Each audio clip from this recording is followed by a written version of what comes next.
Why are black Gen Xers so pissed off nowadays? You guys. Because we were hoping you'd be different. Turns out you weren't.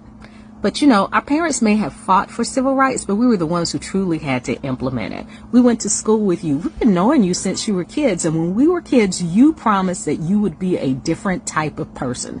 You promised that when you got older, you were going to make a difference in this world. And we believed you because you were our friends. We went to prom together. My goodness, we fell in love with hip hop together. We even loved your music. It was the MTV generation. Your music was our music. Our music was your music. And we loved everything together. But when you had an opportunity to give us that promotion and give us that job, you acted just like your parents. When you had an opportunity to give us that loan, you acted just like your parents. When you had an opportunity to give us the breaks that we needed in order for things to be a little more equal, you acted just like your parents. And dear God, when Trump came about, you turned into your parents. So yeah, we are the F around and find out generation. And truth be told, somebody needs to let you know, while our parents might not have complained to everyone else, they came home and complained to us. So when you saw that guy, or your parents saw that guy who was shining their shoes, he didn't like your parents. He didn't like the way your parents were treating him. I don't care how nice he was and how he called them by name. No, you turned into exactly what your parents turned into. And that guy was angry and bitter, and we choose not to turn into that. So when Barack Obama became elected, you certainly started to show your true inner hatred. And so, yeah, we're the F around find out generation. We're going to let you know. We don't like it.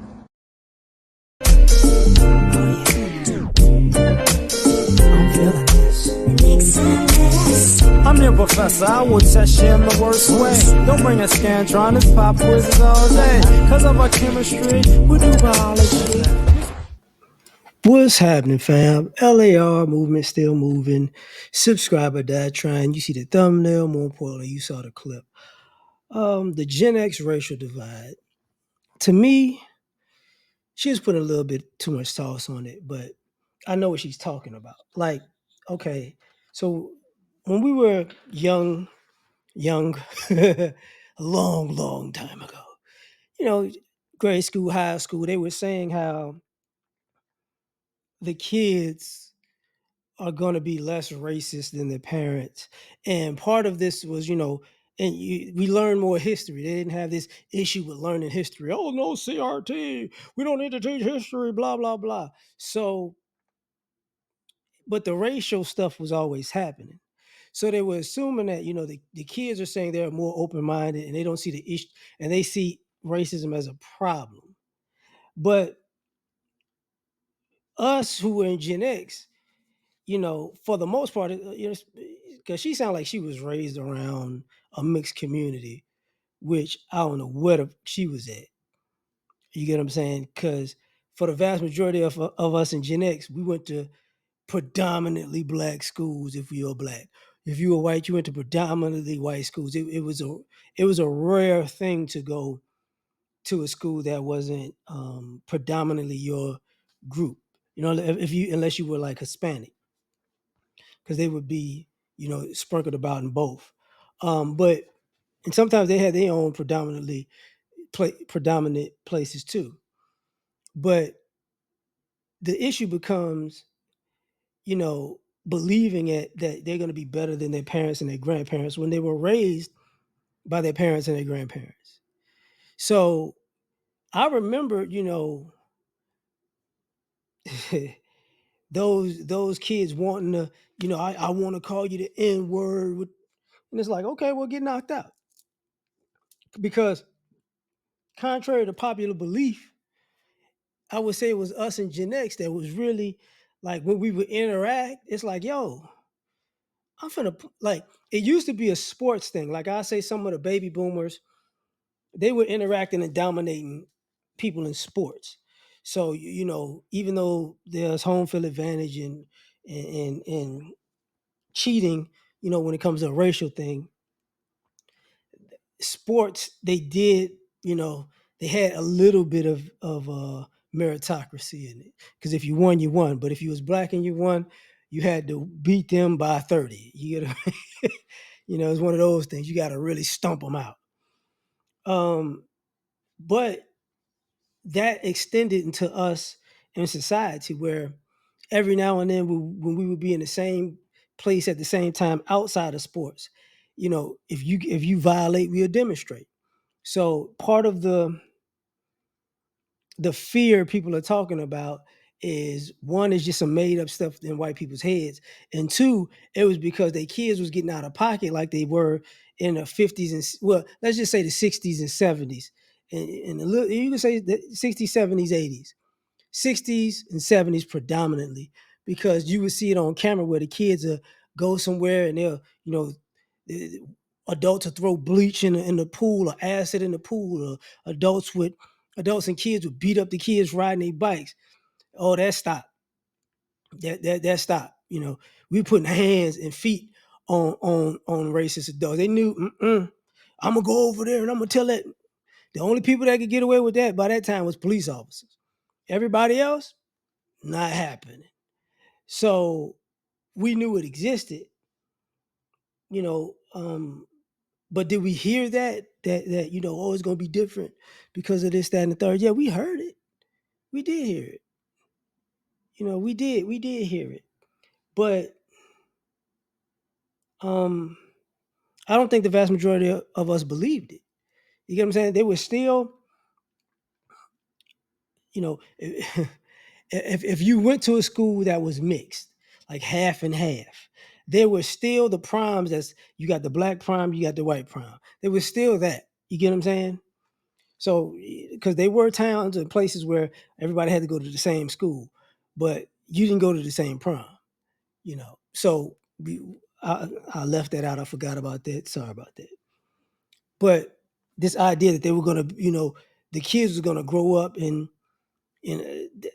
say, okay, we're gonna make America actually fair. We see the unfairness and we've got away with a lot. We're just gonna make it more fair. No, absolutely not. Absolutely not. That's not who they are. That's not who they were. And you got to take it into consideration. Some of y'all don't realize this about the 80s and 90s. There were a gang of exceptional black people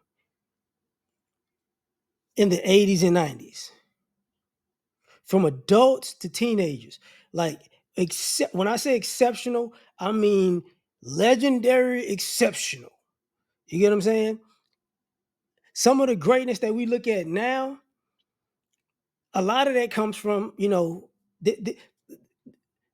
with Gen X, we seem to be like an overlooked generation. We got a lot, like our generation got uh, a lot of stuff done and accomplished and created a lot of stuff. So I'm gonna just leave it at that. So that we're gonna be on an equal playing field. Oh no, no, no, no, no, no. That was not gonna happen. That was not gonna happen because our playing field, we were a little too up. You know what I'm saying? We were a little too up when it came to being better than people. So that was an issue. So we knew the racism was there. It was less interracial dating. The white girls want the black guys. We knew not to play that game because guys would get locked up left and right. So this idea that they were going to change and be different. No, what happened was, truth be told, Gen X, the white aspect of Gen X, for us as black people, we looked at them same way we looked at baby boomers, who we figured they was going to do the same thing because that was the stereotype of, oh, we free love, Woodstock, and then when you get old, I don't want them niggas having nothing. So we assumed it was going to be the very same thing. You know what I'm saying? And it played out that way. Um, so to me, it's the racial dynamic. We really don't care like that. We don't expect America to be something other than what it is. We were all shocked when Barack Obama became president because the first quote unquote black president, African whatever. Half black, however you want to call it. Because you're like, what did something really went on in America for that to happen? But when we saw all the death threats and all the white people losing their mind and and people shooting at the White House and running in the White House with knives trying to kill, it was like, yeah, okay, yeah, okay, all right, this okay, this is the America we know, and everything that ensued afterwards. And you got to remember the country we grew up in, Bush, Clinton, you know, we saw all of that. So for us, it didn't phase us like that. When I mean Bush and Clinton, I know they boomers and all that, but what I'm saying is the underlying either racial pandering or racism was there. So we knew it. But as far as like us having a beef with them, nah, we accepted them. Like, yeah, this is who y'all are and who y'all gonna be. The issue is, I think with our generation in particular, is you're gonna rarely see white Gen Xers try to get at black Gen Xers because they know it's not gonna get in well. They'll do that tough guy shit with boomers. They'll do that tough guy shit with millennials or Gen Z, our kids. They know good and hell well you're not gonna catch a white 45-year-old fucking with a black 45-year-old. They know better. They know. I'm still messing with black people's credit because of the way I got my ass whipped by Jamal, Jalen. You know what I'm saying? So, yeah, it's a racial divide, but it ain't. I think it's actually not really spoken of that much. I'll say that. But that's just what I think. You tell me what you think. Like, share, subscribe, or die. Try and catch you on the next one. Peace.